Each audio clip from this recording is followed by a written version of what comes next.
Oh, hey there. Thanks for stopping by. My name is Xin Zhao. I'm an economist at the Joint Global Change Research Institute of PNL in the United States. In this poster, I will share how we are incorporating seafood systems into a multi-sector dynamic model called GCAM, which is also a model maintained by our institute here. We also test a simple seafood globalization scenario with this newer version of the model. Let's jump into my very first figure here. You can see how global seafood production has been growing over time substantially, particularly in the past 3 decades.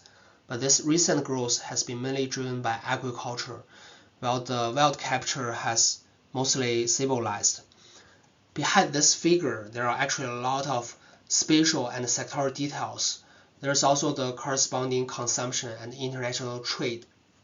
But all those dynamics have not been fully captured in global economy and integrated assessment models, including GCAM. That's why we are trying to fill the gap and to represent detailed fisheries and agricultural sectors in GCAM and trying to understand better the linkage between seafood systems and other systems in GCAM. Currently, there are 19 crop and 5 livestock sectors represented in GCAM already. But here we are introducing 4 new fish sectors, including freshwater dichromatous fish, marine fish, aquatic plants, and shellfish and others. There are a lot of technical details here. You can find them later in this middle column of my poster. But let's jump to the results. Basically, with this newer version of the model, we are able to extend the historical production of seafood all the way to the end of the century by all the regions and the sources.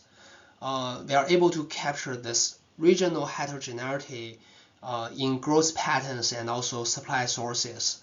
But under this alternative globalization scenario we tested, it's just indicating there will be more integrated seafood market and all the regions will have better access to this international market.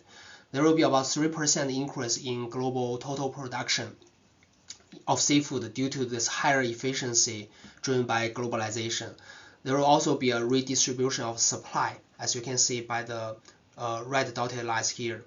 Specifically, regions like Middle East and Africa will rely more on imports, so domestic supply will decrease by about 41% by the end of the century.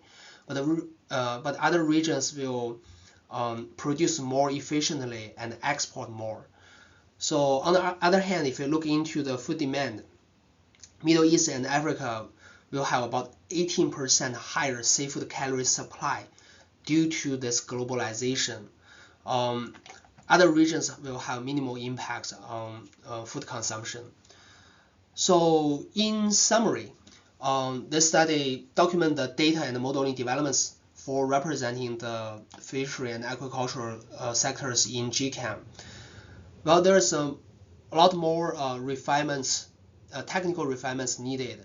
We're laying the foundation for a more comprehensive understanding of how blue economy interacts with the rest of economy and the environment. Thanks for listening.